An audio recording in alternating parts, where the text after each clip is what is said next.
İKSV ve Marmara Belediyeler Birliği'nin ortaklaşa yürüttüğü Ortaklaşa projesinin ilişkili olarak ikinci oturumumuz bu. Kültür politikaları üzerine, yerel kültür politikaları. Dün birazcık daha Türkiye'deki deneyimleri konuşmuştuk.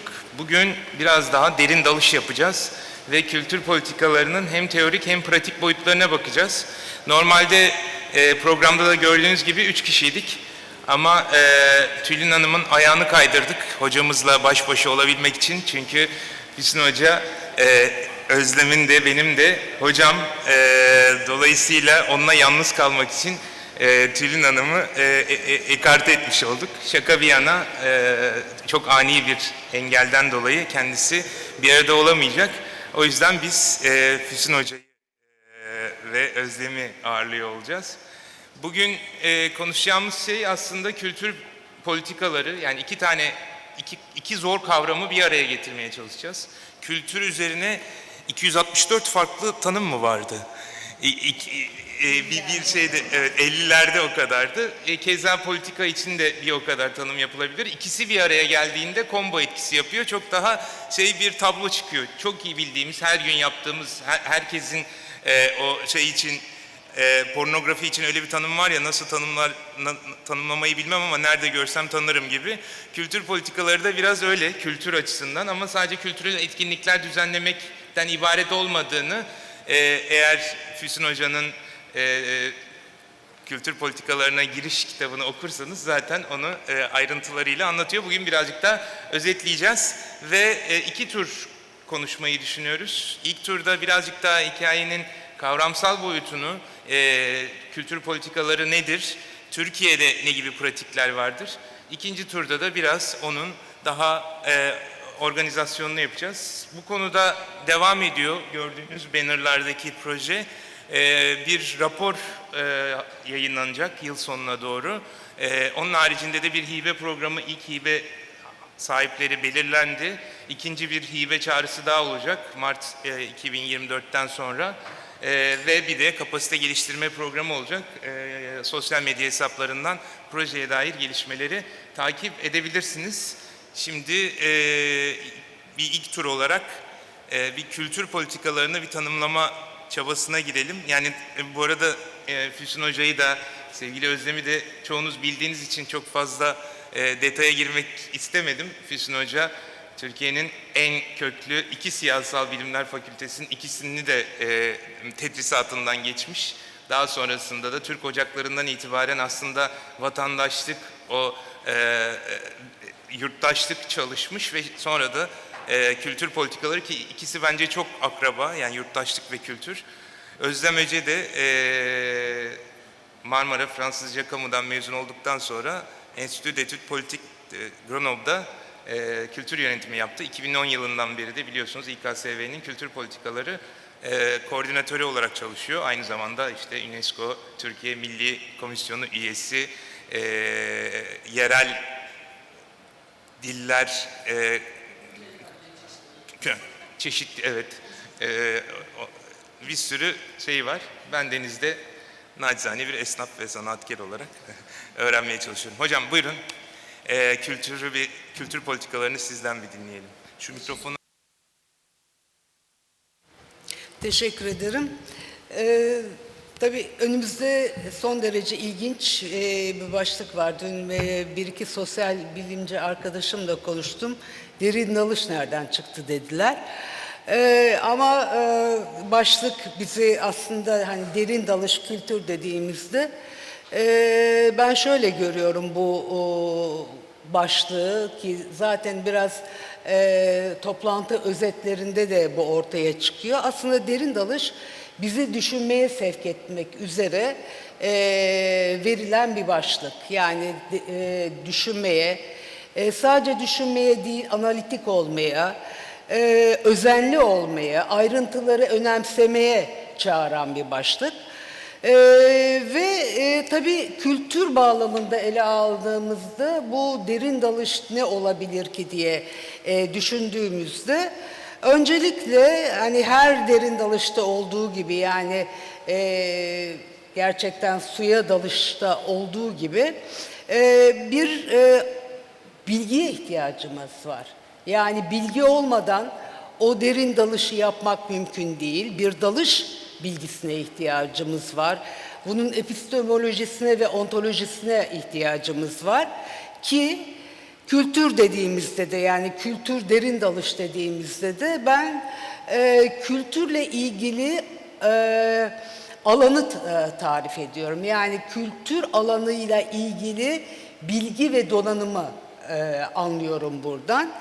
İkincisi ise bütün diğer dalışta olduğu gibi, derin dalışta özellikle suya dalışta olduğu gibi bazı araç ve gereçlere ihtiyacımız var.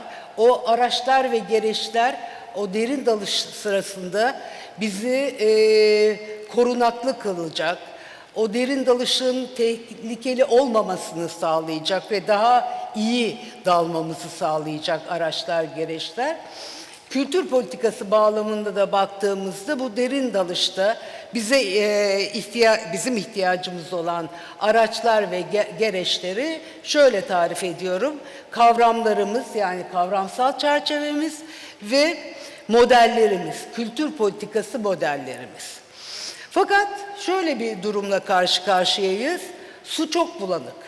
Yani bulanık bir suya dalmak zorundayız. Dolayısıyla o teçhizatımız ya da alanla ilgili bilgimiz ne olursa olsun ki gerekli bu. Bulanık bir suyun içinde derin dalmaya çalışacağız. Bunun da nedeni kültürün çok karmaşık bir kavram olması. Çok boyutlu ve karmaşık, kompleks, sabit olmayan, zaman içinde değişen bir kavram olması. Yani elimizde muğlak, müphem bir kavram var. Herkesin kendi tanımını getirmeye çalıştığı, farklı disiplinlerin farklı kültür anlayışına sahip olduğu bir alanda gidiyoruz. Bir örnek vereyim, biraz önce Ulaş Hoca da bahsetti. 1952 yılında iki antropolog, iki Amerikalı antropolog bir monografi yayınlıyorlar ve burada 52 itibariyle kültürün 164 tanımının olduğunu söylüyorlar. Bu kültür politikası alanında çok başvurulan bir kaynaktır. Düşünün, yani yaklaşık 70 yıla yakın bir süre önce kültürün 164 tanımından bahsediliyor. Şimdi bugüne geldiğimizde tabii bugün aslında iş çığırından iyice çıkmış durumda. Çünkü iyice çığırından çıkmış durumda. Çünkü kültür kavramını çok sık kullanıyoruz. Yani aslında şöyle bir durumla karşı karşıyayız. Bir kültür sıfatları, daha doğrusu kültür tamlamaları evreniyle çevrilmiş durumdayız. Yemek kültüründen, beslenme kültüründen, spor kültüründen, hip hop kültüründen, yani çok geniş bir alanda, kimi zaman da çok savruk bir biçimde bu kültür kavramını kullanıyoruz. Birincisi bu, yani o günden bu yana, 50'lerden bu yana, ki 50'lerde de durum oldukça karmaşık ve vahim, giderek bu kültürün kullanım alanları daha da gelişti. Bu genişlemenin bir boyutu da şu, 1990'lar itibariyle yaklaşık tarihlendirmek mümkün. 1980'ler ve 90'lar diyelim. Bu tarihlerde sosyal bilimlerde bir yeni bakış açısı gelişti. Cultural turn denilen kültürel dönüş. Yani daha önce farklı biçimde açıklanan, farklı nedenlere, gerekçelere doğru dayalı olarak açıklanan birçok ekonomik, toplumsal, siyasal olay, olgu kültürle açıklanmaya başladı. Ve bu kültür kavramının kullanımında daha da fazla bir enflasyona neden oldu. Çünkü 1980'lerden sonra çok değişik alanlardan, çok farklı disiplinlerden araştırmacı kültür alanına girdi. Yani antropologlar mesela, bu çok şeydi, normaldi. Zaten kültür öncelikle antropolojinin konusuydu. Ama daha sonra siyaset bilimciler, hukukçular, psikologlar, hatta tıpçılar, yani sadece sosyal bilimler alanından değil, fen bilimleri alanından da kültür meselesine kafa yoran bir takım disiplinler ortaya çıktı ve bu disiplinlerin her birinde kendi soruları vardı, kendi problematikleri vardı, kendi metodolojileri vardı. Dolayısıyla kültür çok fazla disiplin tarafından sahiplenildi. Yani kültürü açıklamak üzere, kültürel meseleleri açıklamak üzere farklı sosyal bilimler ve insan bilimleri disiplinleri bu kavramı sahiplendiler. Dolayısıyla bu alanda çalışan kişiler, yani ister akademisyen olsunlar, araştırmacı olsunlar, isterse alanda çalışan profesyoneller olsunlar, daha başlarken bir güçlükle karşı karşıyalar. Yani hem kendilerinde hem karşılarında bulundukları muhataplara karşı bir güçlükle karşı karşıyalar. Mutlaka kültürden ne anladıklarını açıklamak zorundalar. Çünkü alandaki bir takım anlaşmazlıkları, geçimsizlikleri biliyoruz. Yani şöyle söylemek istiyorum, bu kavramdan ne anlaşıldığını birbirimizle açıklamamız yalnızca bir entelektüel zorunluluk değil, aynı zamanda pratik de bir zorunluluk. Çünkü alanda çalışırken, birlikte birbirine değe çalışırken en önemli problemlerden biri bu kültüre farklı bakış açılarından kaynaklanıyor. Şimdi kültür politikasına biraz değineyim. Kültür politikasını ben bir kamu politikası olarak inceledim şimdiye kadar. Yani yerel kültür politikalarından çok daha fazla devletlerin kültür politikaları nelerdir? Bu konuya daha fazla eğildi. Aslında şunu söylemek mümkün. Diğer kamu politikalarıyla karşılaştırıldığında kültür politikaları görece geç bir dönemde ortaya çıkmış bir kamu politikası. Bundan neyi kastediyorum? Bundan şunu kastediyorum. Kültür politikasından bahsetmek için İkinci Dünya Savaşı'nı beklemek lazım. Yani İkinci Dünya Savaşı sonrası refah devletiyle birlikte kültür politikalarının devletler tarafından hayata geçirildiğini biliyoruz. Bu tabii kafalarda bir takım karışıklıklar yaratıyor. Çünkü şöyle bir kanaat var. Neden? Daha önceki yüzyıllarda, dönemlerde de kültür politikası yok muydu diye. Kültür politikası daha önceki dönemlerde yoktu. Yani bir kamu politikası olarak yoktu. Ama biz şunu biliyoruz, kültür politikasının bir ön tarihi var tabii ki, bir proto tarihi var. Ve proto tarih derken ya da ön tarih derken de tarihsel mesenliği, kültür ve sanat hamiliğini kastediyorum ve daha önce de tabii ki daha İkinci Dünya Savaşı öncesinde de Refah Devleti öncesinde de şeyler var. Bir takım kültür alanına müdahaleler var ama henüz kültür politikasından bahsetmek için çok daha erken. Çünkü kültür politikasından bahsetmek için bir takım unsurların bir araya gelmesi lazım. Yani bir kamu politikası olarak kültür politikasından bahsetmek için bazı unsurlar bir araya gelecek. Nedir bu unsurlar? Yani şeyi biliyoruz, daha net olmak için söyleyeyim. İşte tarihin çok farklı dönemlerinde krallar, monarklar, prensler kültür alanına müdahale etmişlerdir. Kültür alanına, kültür sanat insanlarına teşvikte bulunmuşlardır. Ama aynı şey değil. Çünkü orada sistemli bir politika yok. Yani neden bir egemen diyelim, genel bir tabirle karşılayalım bunu. Neden bir egemen ya da işte bir kral, bir sultan neden kültür ve sanata teşvik eder? Kendi ihtişamını, kendi büyüklüğünü sembolik alanda güçlendirmek amacıyla sanata ve kültüre müdahale eder ya da teşvikte bulunur. Halbuki kamu politikası dediğimizde bir takım unsurların bir araya gelmesi gerekiyor. Nedir? O da öncelikle bu kültür alanına müdahalenin kurumsal bir nitelik kazanması gerekiyor. Kurumsal ve sistemli bir nitelik kazanması gerekiyor. Değişen ihtiyaçlar doğrultusunda bu politikanın sürekli olarak gözden geçirilerek yeniden hayata geçirilmesi gerekiyor.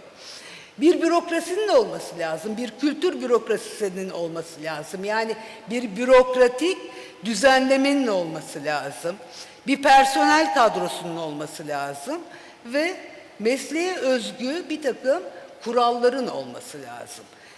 Ve en önemlisi tabii bir mevzuat, bir yasal mevzuatın olması lazım. Dolayısıyla bir kamu politikası olarak kültür politikası hem tarihte gördüğümüz devlet patronajından, sanatta ve kültürde devlet patronajından hem de tarihsel kültür hamiliğinden hem amaçları hem de nitelikleri açısından farklı. 2,5 dakikam mı kalmış demek bu?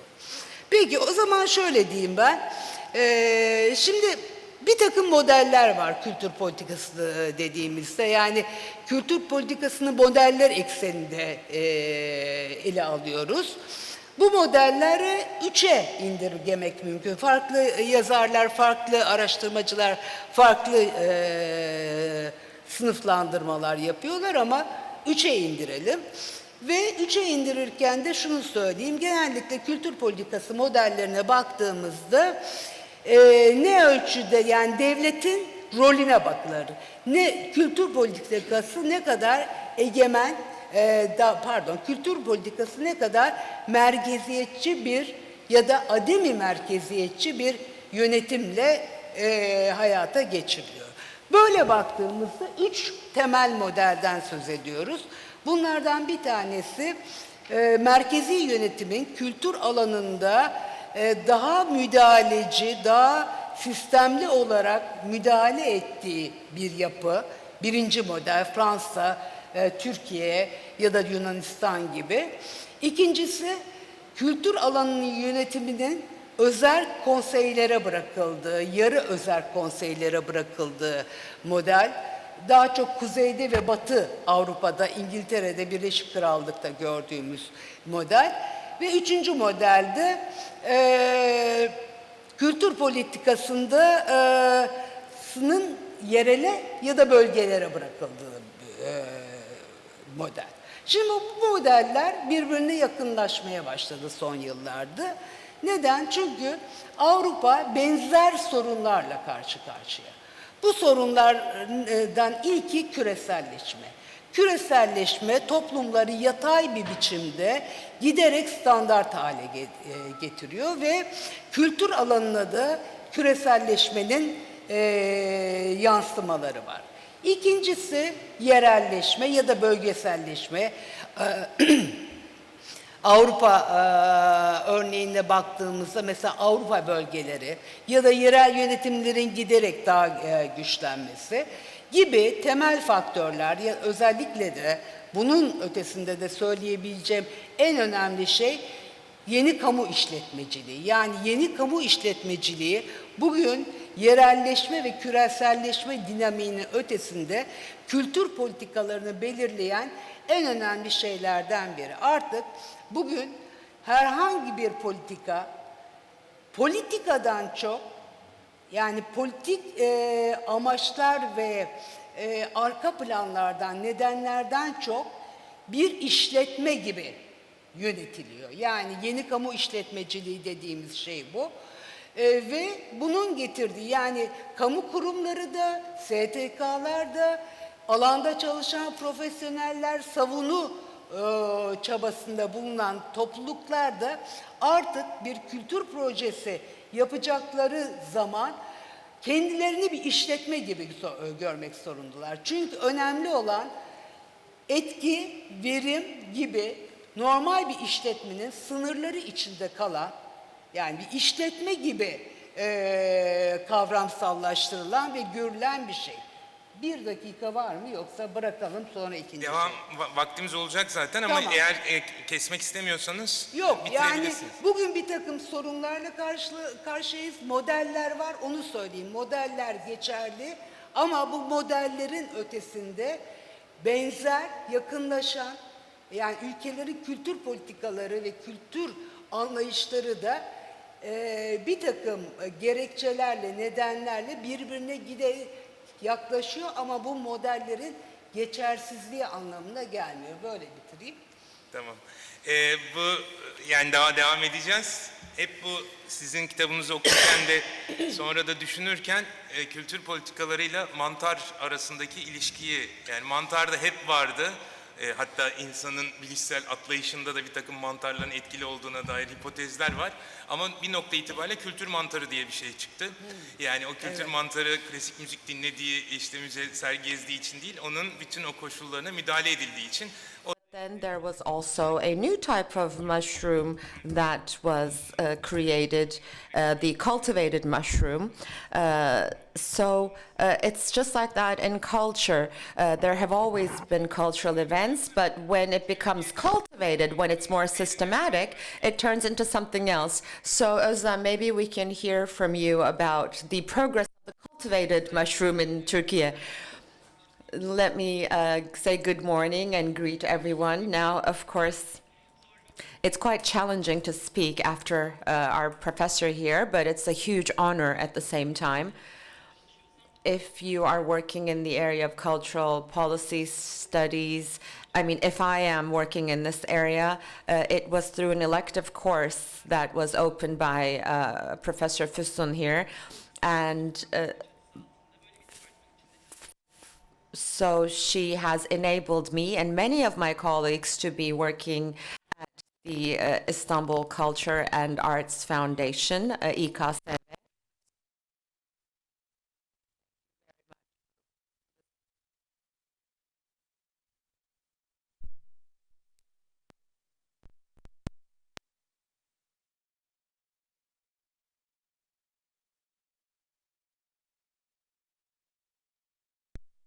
Geri atarak dayanıklılık ve ötesi, hatta MARUF'un bu yılki ana teması. Bu arada Thank the Marmara Municipalities Union and the entire team who put effort into organizing this event. It's a great example of resilience because they're doing it for the third time this year. So when we talk about resilience in the area of culture and arts, now, if we're talking about Turkey especially, the culture and arts world is on very vulnerable grounds. And one of the greatest challenges in resilience was faced during the COVID period, during the pandemic. And we're still not fully over that period, really, because we hear that there are increasing cases these days. But as we were all on lockdown at home, we all noticed that something we considered as a luxury, something that was lower down in the needs hierarchy, all of a sudden became something very important, because we had to stay at home, but then the culture and arts world carried their archives online. Musicians started performing online, and people started to sing arias from their balconies. And all of this gave us some sort of hope and a sense of unity, and that is one of our fundamental needs. I mean, it made us feel good, but it also supported our sense of being together with others. So I think it was a huge transformation for culture and arts, because we really all understood the importance of it, because intercultural relationship continued in one way or the other. And as the UN and WHO were fighting against COVID, they said that for public awareness, creativity was the most influential factor. And designers transformed their workshops to respond to urgent needs. And basically, the culture and arts world adapted to all this change quite rapidly. And there are researches that show us that there is a very strong correlation between being involved in culture and a feeling of a sense of well-being and strength. And there are reports, for example, when we look at the report of 2020 about the culture and arts sector, if we look at Turkey, we see that it's still struggling. Especially financial sustainability is having a huge impact on the actors in this field in Turkey, which is quite vulnerable. During the pandemic, yes, we were motivated to maintain the existence of culture and arts, but then there was also a space where there was no culture and arts. There were artists who were not able to perform. And also insufficiency in the culture and arts infrastructure makes it quite challenging for artists and all culture and arts organizations. It prevents people from unleashing their full potential. Then on the other hand, of course, human rights principles, cultural rights, cultural expression, diversity are all needs that we feel in Turkey. We feel that we need a more democratic space in that sense. And so these are all parts of our struggle when we talk about resilience. And I want to refer to international documents again, so we get out of our little fishbowl and have a macro outlook. Let's look at the Universal Human Rights Declaration. Now it tells us that public institutions have legal responsibilities in the area of culture and arts as part of this declaration. And because public institutions, local governments have the power to create an influence in their regions, they are obliged to create inclusive policies. And this is gaining more and more importance in the area of local governments. And our professor talked about models, and we'll hopefully hear more about that in the second round. And of course, dear Ulash is here, so it's not up to me to talk about this. But at the beginning of the 2000s, there were various EU negotiations still ongoing for public reform, for local governments. And when we talk about decentralization in implementation, that was not really a priority, so that's why there could not be any steps taken towards decentralization. And cultural policies are quite still centralized, and of course this also has an impact. When we look at it, decentralization still seems like a far-off dream. And when we look at the cultural activities of the Istanbul Culture and Arts Foundation, we have many national and international projects, and with the support of UNESCO, we had the culture route. So we created this route between various institutions. You know, it was a project where we all had to be in contact. It was undertaken during the pandemic, but we really realized how much we need each other and how much we need to discuss the solution proposals that we develop all together. And there was a report published at the end of this activity, and it is emphasized that local actors, and especially civil society, are not able to participate in the development of cultural policies at the local level. Now, to have a democratic cultural life, you need to ensure that local actors and civil society are involved. And it is also very important that civil society and local governments come together and act together. because without the culture and arts world, it doesn't seem possible for local governments to disseminate their policies. And of course, financial resources, human resources are quite limited to Istanbul. We have to face that fact as well. When we look at it geographically, there is an imbalance in cultural development. And to overcome this problem, the interventions regarding capacity building need to be guided towards Anatolia. Especially collaborations between culture professionals are very important for development. Like Culture Suite, Space for Culture, all those international projects really created space for this because this is a time when the negotiations with EU have lost their pace. So these international projects with local partners have created some sort of dynamism in this area.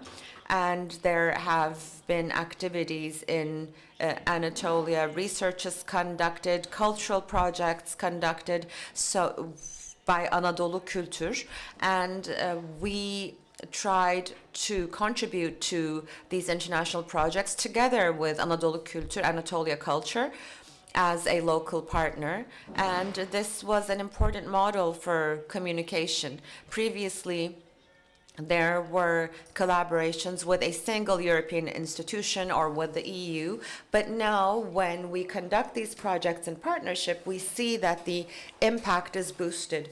And all of this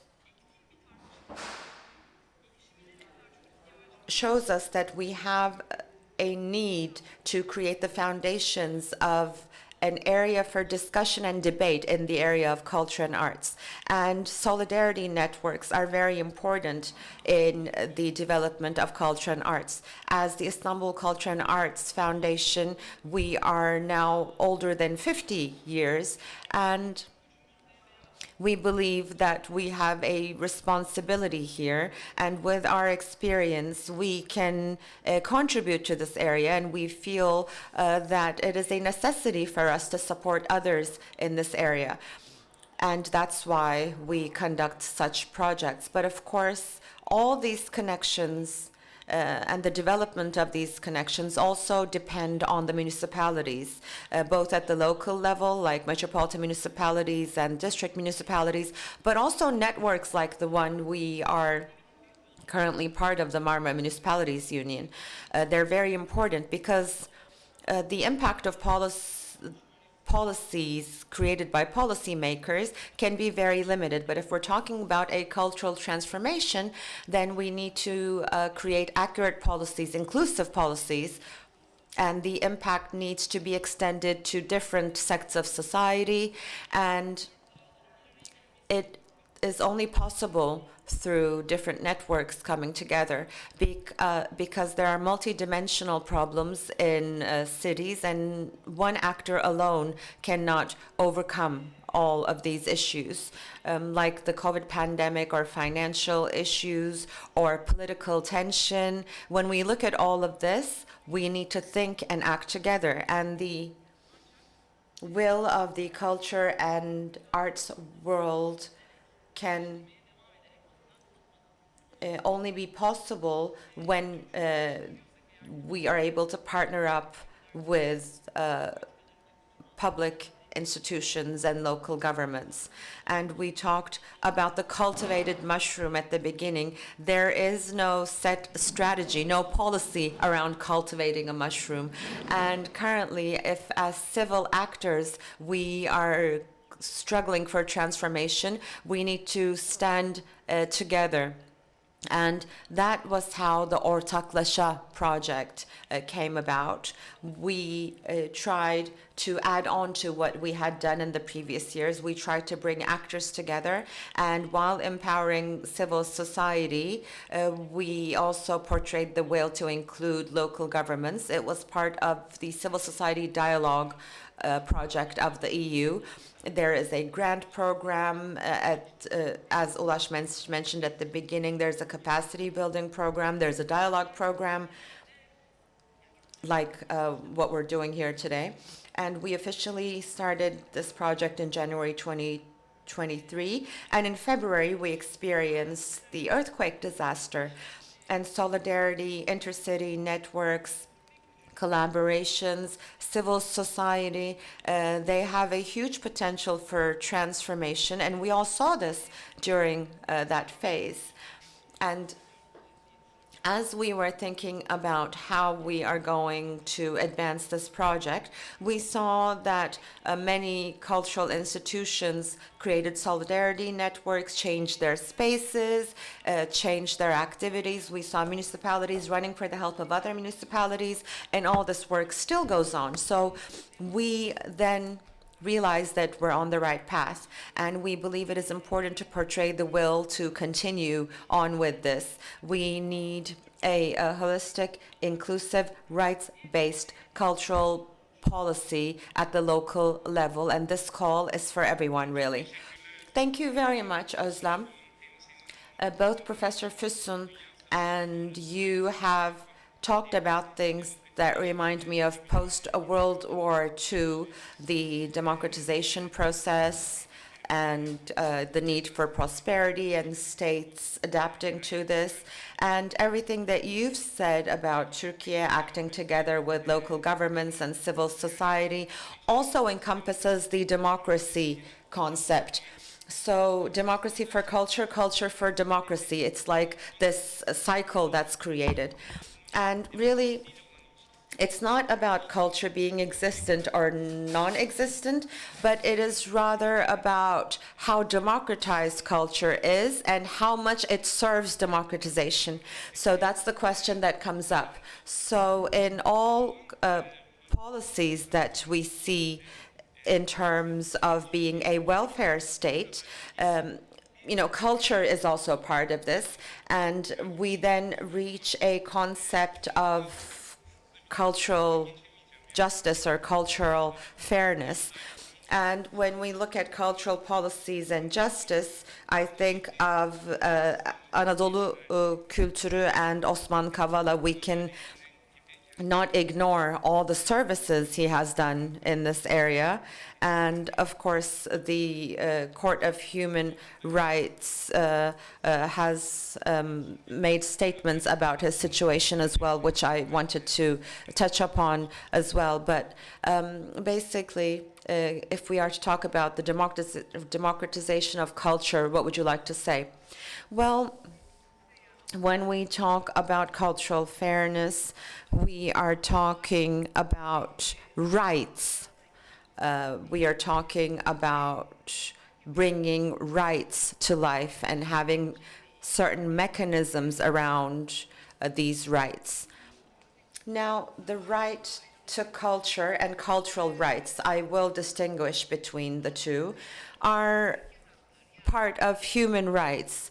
Both cultural rights and right to culture are part of human rights, and they are second-generation rights. Now, those who work on human rights, let me summarize this.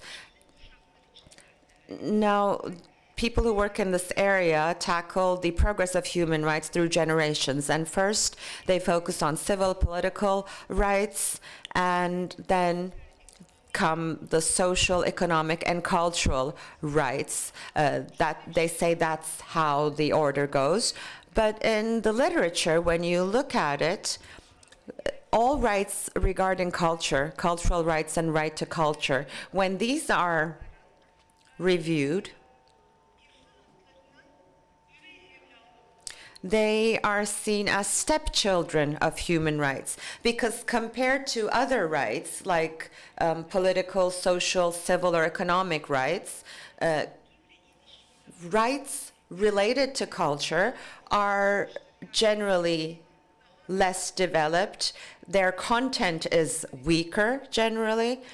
And secondly, I mean, the reason for this definition is when you look at the national and international protection mechanisms, they are also less developed. Yes, there are various conventions and local legislations regarding the protection of cultural rights, but when compared to other sorts of human rights, rights related to culture are less developed, and that's why it is stated that they are treated like stepchildren. So in the first round, I talked about the welfare state, and when we talk about cultural policies, that public policy is related to the welfare state, I said. So the welfare state after 1945 tried to protect culture and arts against some of the negative developments in the market, and they had various interventions. When I say intervention, it's not a negative reference. It was rather like, incentivizing culture. And together with the welfare state, the first rights category around culture was the right to culture. So basically, the right to access culture, equality in access to culture. That's what is implied. And of course, with the right to culture, what comes forth is that culture becomes a legal right. And in this process, what most European countries from the 60s to the 80s did to protect this right was, what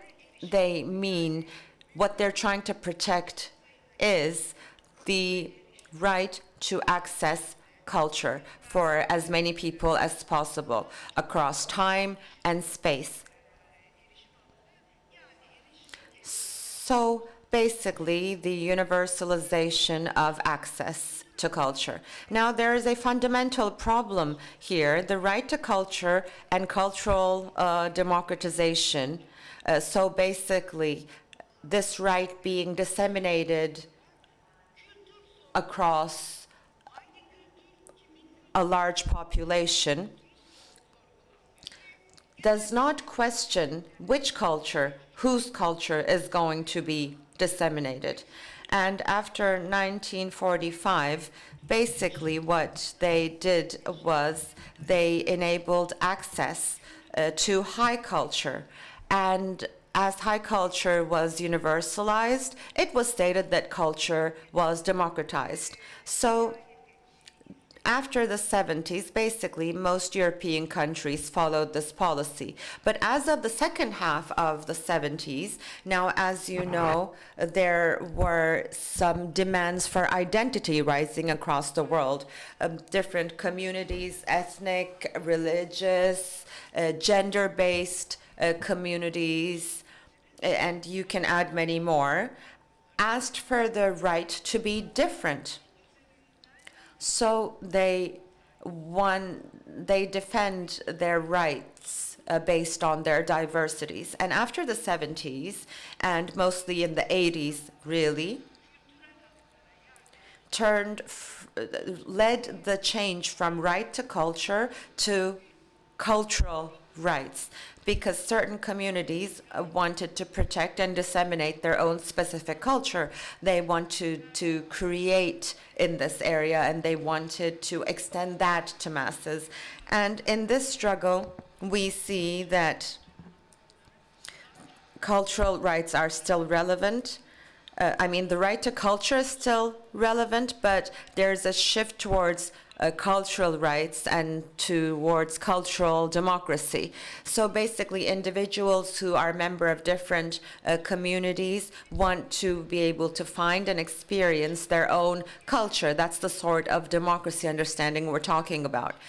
And this is something that is coming to life in many European states, starting with the constitutions all the way to regulations. Their national legislations are being changed, or there are international conventions, and also Kivac as the latest one. So, of course, there is a certain process when we talk about the right to culture, to cultural rights, and we moved from democratization of culture to cultural democracy, and this process requires certain things. It requires some additional concepts. When we are thinking about this process, we need to have a conceptual framework as well. And what is this conceptual framework? Well, it's actually quite extensive. So participatory and inclusiveness. There are a lot of concepts to enable democratization. So we are not lacking concepts. We have enough concepts, but and we can also say that these concepts are quite appealing. They're very attractive. We keep on using this terminology, and we are not really focusing on the actual meaning. We are just, juggling these concepts around. But when we talk about inclusiveness and, participation, we use all of these, Coca-Cola, international companies, NGOs, everyone uses these concepts. Local governments use them as well, because in an inflationary way, they are just being used, but no one is really, walking the talk. No one is backing it. So because they are very appealing concepts, they are being used constantly, but they are really not living their meanings. Now there is a market of concepts, really, and for people like us living in or working in this space, who are creating projects, need to think about these things. Now, I am going to focus on a couple of concepts: inclusiveness or inclusion. What do we mean? Well, we all mean the same thing, really. We are talking about including a wide group as much as possible. But we also need to remember that we need to be very determined to enable inclusion. We need to have the political determination. And this political determination and will needs to come to life with the relevant mechanisms. So what we need to do is, when we talk about inclusion or inclusiveness, we need to be able to create a space where all communities feel comfortable and they feel that they can express themselves. And as we say this, of course, we need to be careful about one thing. When we say inclusion or, cultures being able to express themselves, cultures and cultural implementations need to be in line with general human rights. They cannot be in contradiction with human rights. So inclusion or inclusivity is something that we need to really elaborate on. We need to really back that will. And we also need to think of inclusion as an open-ended process. You can't say, okay, we have created this project, we enabled inclusion, and we're done. I am saying this with reference to governments and local governments. Inclusion is an open-ended process. It needs to constantly be repeated, and new groups that need inclusion always need to be able to walk in through that open path. So when we talk about inclusion, we are trying to create a society that is able to access culture. So how will this be created? What will the mechanisms be to prevent people from not being able to access culture? Now, of course, this is a long debate, but basically, when we look at it, one of the setbacks before expressing oneself in the culture and arts area, when we look at Turkey, one thing is self-expression in your own language, in your mother's tongue. Now, that is something that hinders the cultural expression diversity. And another issue is the protection of historical landmarks, because in Turkey, those that are selected are protected only. And next comes the right to archive and the right to be able to access archives. These are all parts of cultural rights, because the cultural memory of a society can only be created if there is a path opened to access information. And in terms of inclusion, another thing I would like to propose is the right to cultural protection or cultural safety. What do I mean by this? We are talking about the state, central government, local governments.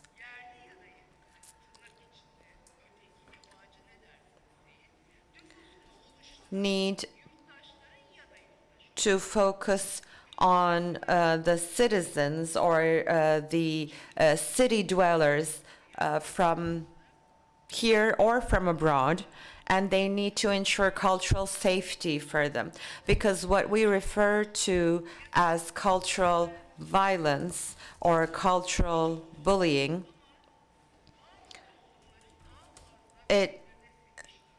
or deterrence, we see that it is something that starts with language, and there is cultural violence, deterrence, and bullying that is dominant in some societies. And that's why we need mechanisms to prevent this from happening. Now, why is this important? Because cultural violence or parting from inclusion also brings about leaving people out in other ways, because being left out culturally does not only impact the cultural area, but it extends to other areas as well. People who are left out culturally become invisible economically as well, and they become socially invisible. So being left out creates a chain reaction in terms of becoming left out in other domains. And as I end my words, because I'm out of time, being left out culturally or being excluded culturally is the least visible one compared to other sorts of exclusion. When you look at it, there's cultural exclusion and cultural arrogance everywhere, but it is less visible compared to other types of exclusion. And that is why for cultural justice, we need to take this and many other things into account. Thank you very much. Thank you, Professor. Now, when it comes to cultural justice and the progress in Turkey, let's hear about that. And when we look at IKSV's cultural reports, it talks about these local administrations, participation, the pandemic, you have these complete works. Now, what would you say about the progress or the development of cultural justice in Turkey? Before that, after Özlem finishes her speech, we're going to move on to the Q&A session. By the way, you can use the app to present your questions, so please write them down there. You can note them down so as not to forget what you are going to ask. Yes, I'm going to refer to UNESCO again, if I may, to switch hats. UNESCO, because we need these international frameworks to come up with concrete solutions for Turkey. One of the main elements of sustainable development is fair culture. Maybe some of you might remember for 2020 was declared as the 2021 was declared as the year of fair development, and to achieve fair culture, especially to eradicate the inequalities between the northern and southern hemispheres, to balance these out, it becomes a means to create certain tools. So this concept that was coined by UNESCO and the years that were proclaimed as those years has enabled people to come up with these policies. And taking the flag from Professor Füsun, I'd like to again make reference to UNESCO. One of them is the 1980 recommendation on the status of artists, because in Turkey the status of artists is not defined, therefore their rights are not defined. It was an environment where their rights were not given, their status was not defined, so this framework is very important. And the second one is the KIFAX, the Cultural Expression Protection document that was introduced in 2005. So these two documents paved the way for significant developments in our field. But because Turkey is an emerging country, and whatever that means, the situation, or to ameliorate, improve the situation of people working in this field, we still have a long way to go. I think we need to, obviously, we need to put a lot more effort out there. And as a cultural professional, as someone working in a cultural organization, since we are signatory of these international instruments, we need to remind our country and make these obligations visible. We need to do advocacy if we're going to talk about cultural rights, because for creative professions, this is one of the main challenges. If we want a fair change in the world, we need to voice this demand in a much stronger way with new ideas, new perspectives to current problems. But it's not something that we can do on our own. We need a joint effort from the public organizations to NGOs to all actors operating in the field of culture and arts. And as I said in the beginning, this field is not even defined as a profession. Therefore, their rights are not defined. Cultural and arts organizations, from independent enterprises to cooperatives to businesses, because they operate under those structures, that creates other challenges. And referring to Ulash's term, if we refer to this as an ecosystem, these have to become visible. Only then can we become tools of improving society and take on other types of responsibilities. But of course, we have to agree on the principles firstly. And as Professor Füsun said, instead of alienating people, excluding others, we need to advocate diversity of cultural expressions, especially through art and culture, strengthen local networks. These need to be our top priorities, principles. And then to meet the needs in the field, there are other fundamental steps that need to be taken. And referring to the earthquake again, this disaster has showed us once again how much we need to stand together and act together. I thought that Tülin Hardy would also be with us, so I had some things to discuss with her. So let me send my regards to her and hope to discuss these some other time. Now, these problems, some of them can be quickly eliminated or solved if we want to create a fair ecosystem. Some of them can be easily solved by basic planning. And if I may, I'd like to touch on a few of these as a concrete solution and open this to discussion. When we look at culture and arts, it gets richer through interaction. That's the nature of this field. We have to agree on that, right? It's not a static field. It's constantly open to change. And the Ortaklaşa project, the joint project, I've built my recommendations around that project. If we're going to talk about cultural policies on a local level, then it has to comply with the nature of this field. It has to be liberating. What does that mean? It has to stand at an equal distance to all disciplines and support it through innovative approaches, especially on a city level, district level. If we're talking about cultural planning, you can't leave one type of discipline, cultural discipline behind. You need to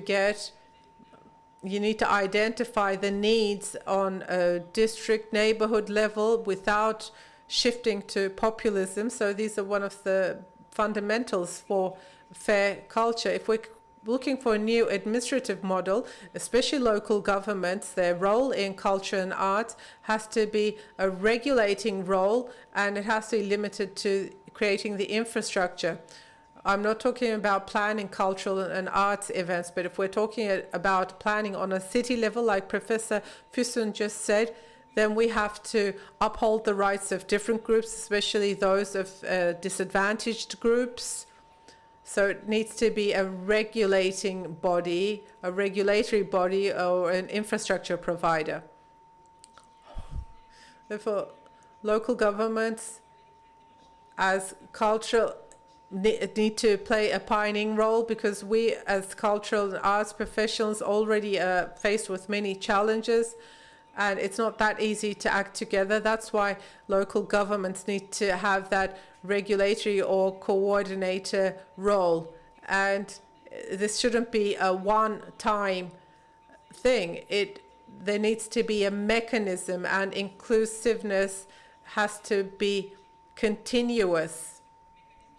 Therefore, mechanisms or platforms need to be created. We listened to several examples of these yesterday. These need to be launched. So you can use different formats like MDK in Mersin, or in Konya. There's an innovation center in Istanbul. It could be through the Istanbul Planning Agency, but they need to be continuous, inclusive, and built on the jointly agreed principles. That's why local governments have a huge role to play here. Another very important topic is, while we diversify cultural and arts events, we need to roll them out to different regions. This is again very important to achieve that justice, especially if you're living in a metropolitan city like Istanbul. In the morning we were 10 people. Now the number of attendees has increased because we know traffic is a huge problem in Istanbul. But as I said in the beginning, it's not easy to solve a city's problem just like that. And if we want to create justice in culture and arts, and if we refer to it as a human rights, access to library, access to cultural or arts events, just irrelevant of your economic status, taking your children to these events, these need to be rolled out on a widespread level. In many cities, there are boards that operate in culture and arts. There are current structures in place. We had a representative from the Citizens Assembly in Ankara. They play a huge role, and citizens' assemblies have paved the way for making NGOs more visible and advocacy together with municipalities. And all of these current networks need to be shared with the stakeholders in a transparent way. And we're still working on this. We're still working on the mapping phase. In Turkey, we keep on creating these maps. We are constantly reinventing the wheel. And instead of building blocks on top of one another, we start from scratch, whereas we have current networks. We need to make them visible and manage these in a coordinated manner. Since I'm talking about municipalities, of course I have to refer to the cultural centers. Now it's like we have an abundance of construction or buildings without taking any needs into account. We know that our cities have been flooded with these cultural centers, whereas we don't know what is actually going to go on in that building. Is it going to be a wedding hall or a concert hall? The acoustics haven't been taken into account. The stage design hasn't been taken into account, and they become trash after a while. If you ask these questions after you build the building, that's what happens generally. They come to us as IKSV. They say, what can we do with this building? We are happy. We are not complaining about them asking us, but they need to seek the input from the professions in the city and do all this asking before building the center. So we need coordination. When we're designing new spaces, you need to know what's going to be in that building. And that is the only way that we can create quality buildings. And when you look at the income level, more than 50% of our events comes through sponsors funding. So for organizations like us, the space capacities are very important to us. So for an international orchestra, you have this budget that you really worked hard to create, and this all in turn determines the price tag you put on for the ticket. But if you want to reach more people, and especially for those who cannot afford to buy those tickets, when we look at the European examples, what we're doing here without any public funding, it really is a miracle. So without a transparent mechanism to manage this whole system, we are indeed working miracles, but it's like a love-hate relationship. And for those who don't have access to these events, it creates inequality in terms of opportunities. So we need public support, especially local government support. It's crucial because to create these new oases in arts and culture and enabling children to have equal cultural rights from their young ages is very important. And we see through IBB Istanbul's heritage agency, it has made many spaces public without appropriation, opening it to the public so that everyone can benefit from it. And we have the upcoming local elections. We hope that these spaces will continue to survive and be available for the use of cultural and arts professionals. So the sustainable model is very important so that they don't become one-off examples. Again, to achieve this, we need coordination. As I said in the beginning, the European Union seems to be a dream that's becoming more and more distant to us. On the other hand, we can still do international projects, and there are also several international networks, so you should make sure that you're in close contact with them. For example, the UNESCO's City Network, the Global United Cities, etc. All of these offer us opportunities and give us the opportunity to be part of those networks and advocate our rights. So it's very important to get that support, and that's what we do as IKSV.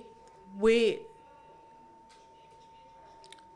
adopt the global agenda and adapt it to our country's specific needs.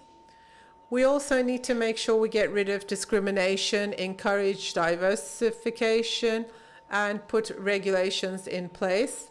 If we're talking about justice, if we're talking about a fair culture, we can't speak of only the creative economy, but we also have to take into account these rights. Otherwise, all the legislation will become meaningless. We will become a technocratic system. That's it. Thank you very much for your patience. Thank you. That was a very rich, comprehensive framework that you painted for us. Are there any questions, comments, criticism? Please use the microphone. Let's get all the questions and then we can answer them all in one go, right? Sarben Oluk. My question is, in particular, to Professor Füsun mentioned it, in France, for example, you mentioned France, that it's a very interventionist policies, and it is still very heavily centralized. In the Gaulle period, there was a democratization and then the development phase, and then the decentralization concept came about. In France, this concept is being used frequently. When we look at cultural localization in Turkey, I couldn't find any studies pertaining to that. At least online, I couldn't find any such study. So could you provide some guidance, or is there anyone who can offer guidance? Who should we read? You're right, because in 1982 in France, they introduced the decentralization laws, and to the extent possible, within that central structure, they tried to create a decentralized structure. But there are several articles, when you look at, for example, the weakest link of decentralization. There are many articles on this. So in terms of cultural policies, and when you compare it with Turkey or the authority of local governments or their capacity, we all know very well that in France, each city is a cultural city. Whatever the case may be, however big or small the city is, there's a cultural effort that holds true for each local government in France. But in Turkey, we can't even imagine something like that. There are museums, etc., this and that, but still that structure, to what extent, or even though local governments have certain authorities or powers, the central government is still very effective in France. Perhaps Ulash he's very competent in that field, maybe he can give you guidance. Well, are there articles in Turkey? Well, Professor Füsun, I'm the one asking the questions here, okay. There's a question for you on the app. While you read it, let's take another question. Thank you. Thank you very much.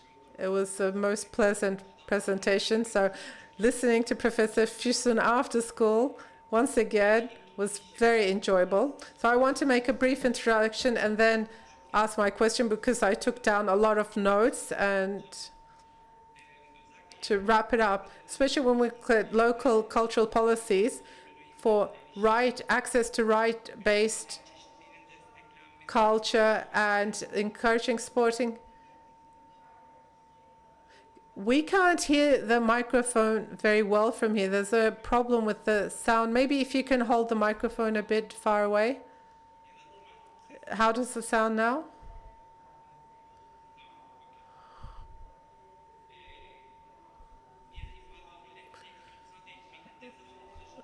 We talked about the freedom of expression, especially for disadvantaged groups, that they don't have access or they are not taken into account in cultural policies. I can't hear anything. I can't understand anything.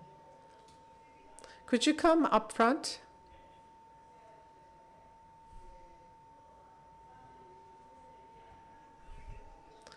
How can you hear me now? Can you hear me? The interpreters cannot hear the speaker without a microphone.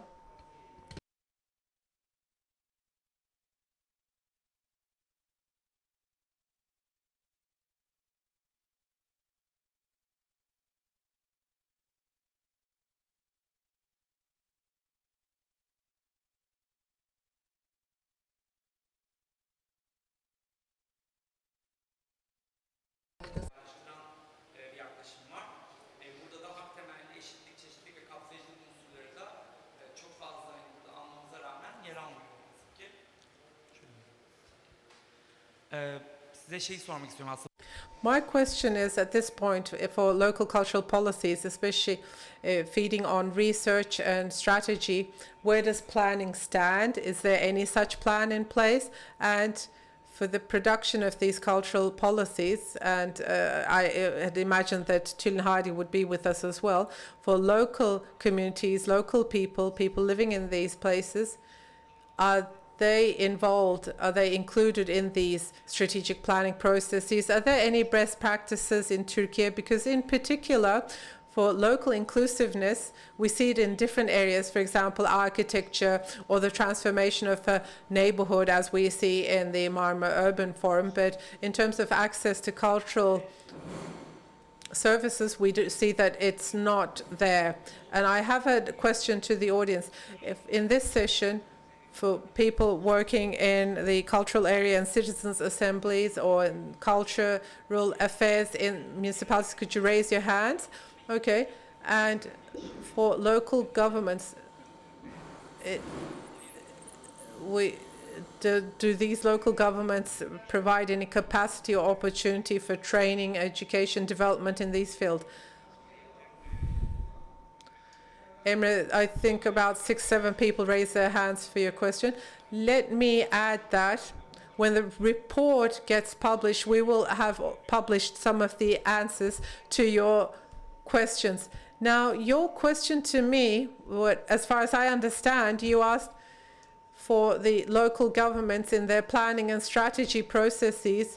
It's a bit related to, as I said in my presentation, these round concepts used frequently, but I don't believe that there's a real intent there. Of course, there's a budgetary limitation. I have no doubt about that. But when it comes to NGOs, local governments, everyone is going after this, and I'm not saying they should go after it. I would tell you if there was another way, but as to the intent, who is it going to cover? Who's it going to include? Who are the people who are really deprived? There's nothing out there related to that. We have this, usual framework, you, me, to poor people, etc.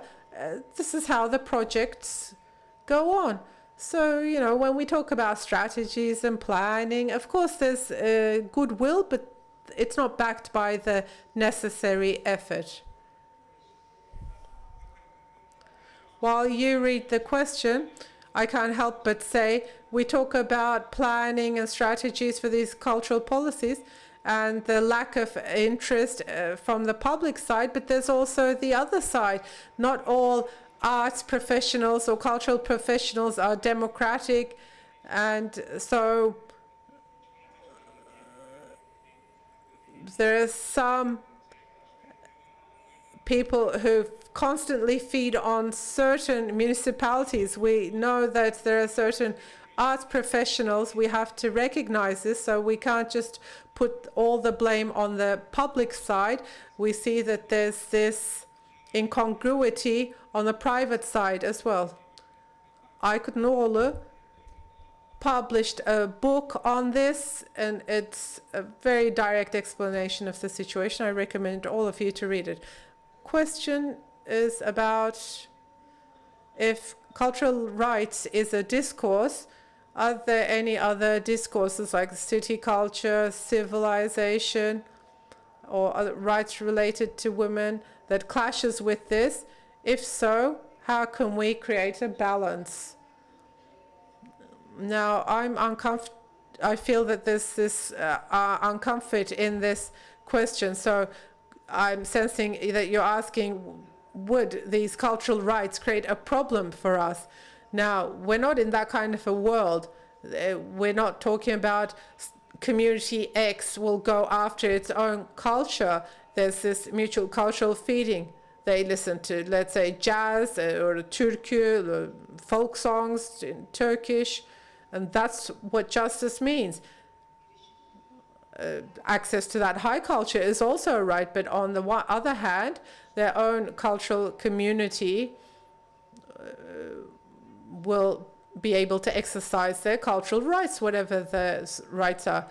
But from the question, I sense that when we talk about cultural rights, states are also afraid of these. So are municipalities, because the general understanding is if we give these rights, there will be no end to it. It will go all the way to political rights. It could be right, because when we talk about cultural rights, it's not apolitical. So the main thing here is, and these are written in international instruments, when you introduce cultural rights or cultural practices, you shouldn't be warmongering, you shouldn't be discriminatory, it shouldn't encourage xenophobia, or it shouldn't go against fundamental human rights like bodily integrity. There are other freedoms and liberties. It shouldn't clash with any of these. These cultural rights have to not clash with human rights. And there are rights, when we look at some rights, which oppresses women especially. For example, there are child brides. Some people may say, well, our culture is this. We allow child brides. So, of course, when we're talking about cultural rights, it shouldn't be in conflict with human rights. Thank you very much. We don't have much time left. Let me give you the last word to you if you would like to say something. Well, the people want to hear your voice. Thank you very much, especially to Füsun Üstel, Professor Füsun Üstel. We have so many needs, and each time we go back to the fundamentals, the fundamental concepts. We have to make sure we are on the same page as people, actors, professionals working in the field of culture and arts. I can't help but take notes each and every time I'm with Professor Üstel. Okay, since we've come to the thank you round, I would like to thank you for your attention, for your patience and your contributions. The Marmara Union of Municipalities has done an amazing job, and I would again like to recognize Özlem Ece for her efforts, and Professor Füsun Üstel has been a trailblazer in this field. I would also like to thank our sign language interpreters. I don't know how they do their job. It's a very difficult job. I would like to thank them as well. And I look forward to seeing you at our project Ortaklaşa.